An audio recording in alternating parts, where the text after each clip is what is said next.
Hello everyone, एक बार फिर से आप सभी का वेलकम। बच्चों, 5000 प्रश्नों की जो सीरीज है हमारी हिस्ट्री की, उसकी इस नेक्स्ट सीरीज़ में आपका स्वागत करता हूं नेक्स्ट वीडियो में।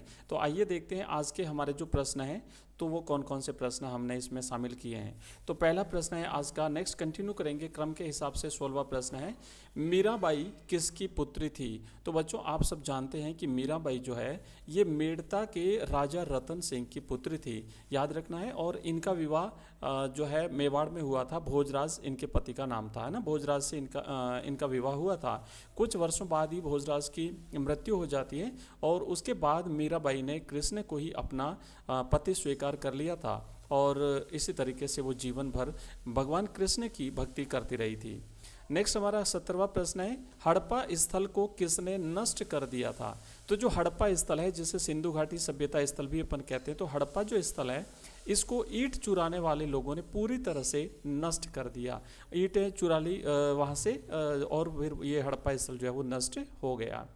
नेक्स्ट हमारा 18वां प्रश्न है, वॉल्टर एलियट है ना, वाटर नहीं है, वॉल्टर एलियट कौन था। तो बच्चों, वॉल्टर एलियट जो है ये गुंटूर आंध्र प्रदेश में पड़ता है, यहाँ के कमिश्नर थे और इन्होंने 1854 में अमरावती की यात्रा की थी। जो अमरावती का स्तूप के नाम से भी जाना जाता है, हालांकि वो स्तूप नष्ट हो गया है। तो यहाँ की यात्रा करी थी और उन्होंने ये निष्कर्ष निकाला था कि अमरावती का स्तूप बौद्धों का सबसे विशाल और शानदार स्तूप था। बौद्ध धर्म के एक तो सांची का स्तूप जो कि अभी भी अस्तित्व में है, और जो अमरावती का स्तूप था इसे नष्ट कर दिया गया। नेक्स्ट प्रश्न है 19वां, भारतीय पुरातत्व का जनक किसे माना जाता है। तो बच्चों, अलेक्जेंडर कनिंघम जो हैं इन्हें भारतीय पुरातत्व का जनक माना जाता है। और ये अलेक्जेंडर कनिंघम भारतीय पुरातत्व सर्वेक्षण विभाग के पहले निदेशक थे ना, प्रथम डायरेक्टर थे। तो पहले निदेशक जनरल ये माने जाते हैं अलेक्जेंडर कनिंघम, और यही भारतीय पुरातत्व के जनक भी माने जाते हैं।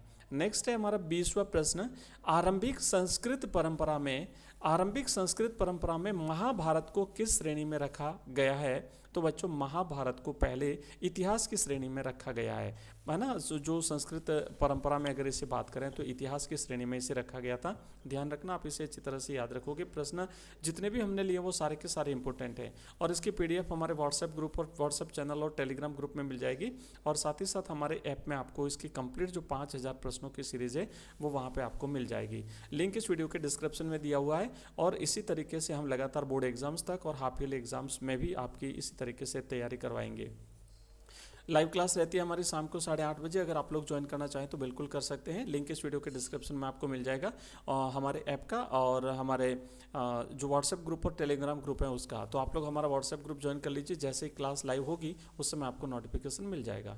चलिए नेक्स्ट है हमारा 21वां प्रश्न, बिना अलंकरण वाले प्रारंभिक स्तूप कौन कौन से हैं। तो बच्चों, अगर हम स्तूपों की बात करें जो बिना अलंकरण के उनका अलंकरण नहीं है, तो एक तो है सांची और दूसरा है भरहुत का स्तूप। तो ये सांची और भरहुत का स्तूप जो है ये बिना अलंकरण वाले प्रारंभिक स्तूप माने जाते हैं। नेक्स्ट हमारा 22वां प्रश्न है, दक्षिण भारत में ब्राह्मणीय एवं भक्ति परंपरा को किन शासकों ने समर्थन दिया था।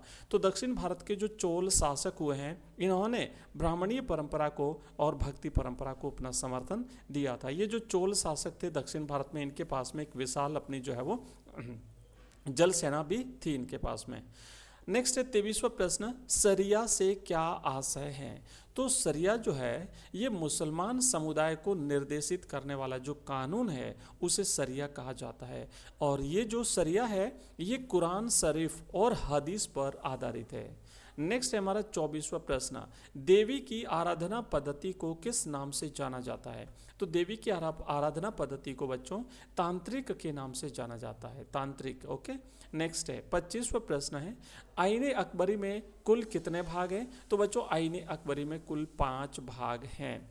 बच्चों, आपको बता दूं कि जिस तरीके से हम हिस्ट्री के 5000 प्रश्न कर रहे हैं उसी तरीके से पॉलिटिकल साइंस के 5000 प्रश्नों की सीरीज हमारी चलती है, और हिंदी कंपलसरी में 2000 प्रश्नों की सीरीज हमने शुरू करी है। और ये तीनों जो सीरीज हैं आपको हिस्ट्री की 5000, पॉलिटिकल साइंस की 5000 और हिंदी कंपलसरी की 2000 प्रश्नों की सीरीज, ये बोर्ड एग्जाम से पहले आपको कंप्लीट मिल जाएगी। रेगुलर इस तरीके से आपको वीडियोस मिलते जाएंगे और साथ ही साथ आपको कंप्लीट जो है वो PDF इसकी हमारे ऐप में मिलेगी, जहाँ पे हमने ये 5000, 5000 और 2000 सीरीज़ के नाम से वहाँ पे आपको अलग अलग फोल्डर मिल जाएंगे। इसके अलावा हमने हमारे ऐप में ऑनलाइन टेस्ट सीरीज़ भी शुरू करी है। तो ऑनलाइन टेस्ट जो सीरीज़ जो है बच्चों बहुत ही आपके लिए हेल्पफुल रहेगी। जितने भी MCQs टाइप के जो क्वेश्चंस आएंगे आपके एग्जाम में, कम से कम 40% वेटेज जो है वो MCQs टाइप का रहता है, तो बहुत ही ज़्यादा वेटेज रहता है।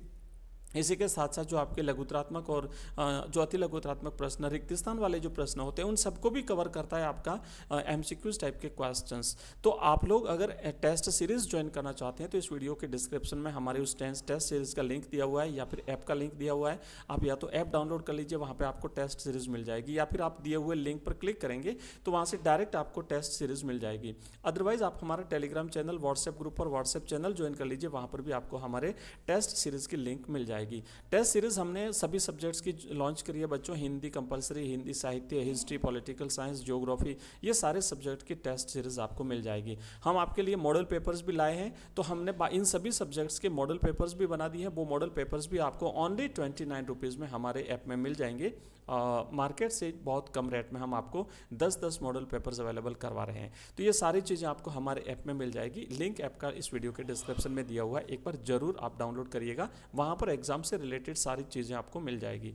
चलिए आगे बढ़ते हैं, नेक्स्ट क्वेश्चन देखते हैं। 26वां प्रश्न है बच्चों, हड़प्पा सभ्यता का काल निर्धारण बताइए। तो देखो, अगर सामान्य रूप से अगर हम हड़प्पा सभ्यता के काल निर्धारण की बात करें तो ये 2600 ईसा पूर्व से लेकर के 1900 ईसा पूर्व माना जाता है। और अगर हमें कार्बन सी पद्धति के हिसाब से अगर इसका काल निर्धारण देखते हैं तो 2500 ईसा पूर्व से लेकर के 1750 ईसा पूर्व जो है वो इसका काल निर्धारण माना जाता है। नेक्स्ट है हमारा 27वां प्रश्न, स्त्री धन से क्या अभिप्राय है। तो बच्चों देखो, स्त्री धन से तात्पर्य उस धन से है कि विवाह के समय स्त्री को जो उपहार मिलता था, तो उपहार में मिले हुए जो चीज़ें होती थी, जो वस्तुएं होती थी, वो उस पर स्त्री का स्वामित्व माना जाता था, जिसे स्त्री धन जो है वो कहा जाता था। इसके अलावा जो धर्मशास्त्र और धर्म ग्रंथ है उनमें स्त्री जो है वो 6 प्रकार से संपत्ति अर्जित कर सकती है। 6 तरीके वहाँ पे 6 रूप जो है वो प्रकार जो है वो बताए गए हैं स्त्री के धन अर्जित करने के, और पुरुष के 7 तरीकों से पुरुष जो है वो धन अर्जित कर सकता है, ऐसे वहाँ पे तरीके बताए गए हैं। तो बच्चों ये हमने आज की है कुछ इंपॉर्टेंट क्वेश्चन आंसर्स, और ये सीरीज लगातार आपको मिलती रहेगी। बच्चे काफ़ी डिमांड कर रहे थे, बीच में कुछ समय इसमें डिले रहा था, लेकिन अब कंटिन्यू आपको मिलता रहेगा। तो मिलते हैं नेक्स्ट वीडियो में, नेक्स्ट इसका जो पार्ट लेकर के। तब तक के लिए बाय, थैंक यू, धन्यवाद।